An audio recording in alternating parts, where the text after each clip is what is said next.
Okay, I've been getting into Stefan Molyneux, Stefbot of Free Domain Radio here on YouTube. He's called Stefbot. However, I have one major problem with anarchism and, like libertarian thought in general, and that is the use of nuclear weapons.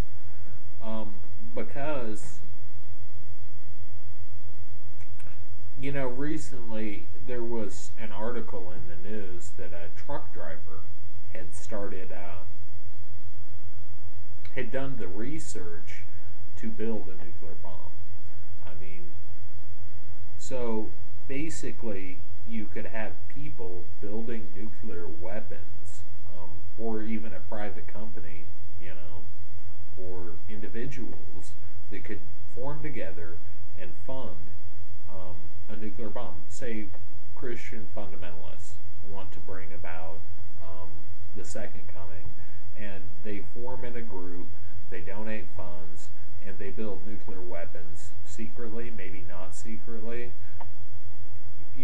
Let's just say you have a formation of people build a nuclear weapon and launch it against another country, which would be an intercontinental ballistic missile. So, let's say the minimum for that is $10 million, and you have a religious organization cover the funds for that. They believe, according to their interpretation of the Bible, that if they launch a nuclear weapon against Israel or Palestine, that they will bring about the second coming, Jesus will return, etc., etc. I use the example of a religious. I use the religious example. However, you could see it as a private corporation doing that, a defense corporation that, or maybe an aggregate of defense corporations, a bunch of them teamed together for the North American continent, decides that the Middle Eastern defense organizations, because we'll assume the entire world goes anarchic at once. I mean, we all give up governments at once, so it's anarchy everywhere.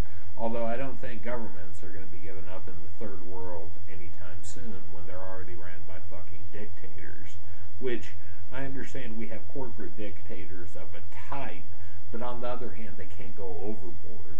They can't reenact slavery. The government does provide a certain amount of control over corporations. They basically make us slaves. The government does, as far as like wage earners into their system. But they stack it against themselves. They are going to destroy themselves. I see that coming. But the anarchy that's going to be embraced, do you think anarchy is going to be embraced after the government collapses? Because it eventually will. They can't sustain themselves. Not us. Americans are too lazy. I mean, I lived in Japan. They worked hard. They lived on a small island. They still fucked up. They're still destroying themselves. And they're actually, I'm not trying to be racist, but they are a people that are not extremely individualistic. They're real family oriented.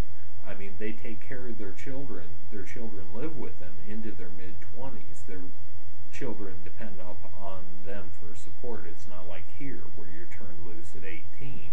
Their culture is different, and it would actually support the government more, you'd think, but the government got corrupted by the corporations, and basically the corporations gambled all the pensions on the stock market. Otherwise they would have been sustained. However, this is going into a different video. So anyways, my main point is, how does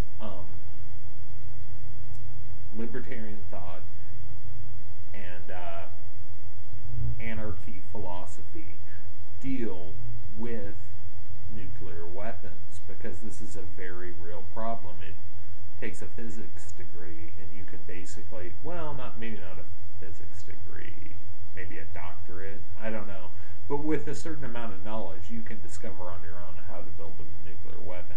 Funding it, I I think there are possible sources of income. So I want to know how anarchy and libertarianism deals with the threat and reality of nuclear weapons in this day and age. There'd have to be some company that would pay another company to launch a nuclear strike against another country. Government's only done it once. In the 60 years we've had the nuclear weapons. Could corporations restrain themselves from nuclear attack? I don't know. I think I've found a major flaw in anarchism. So let me know if I'm wrong. Thank you.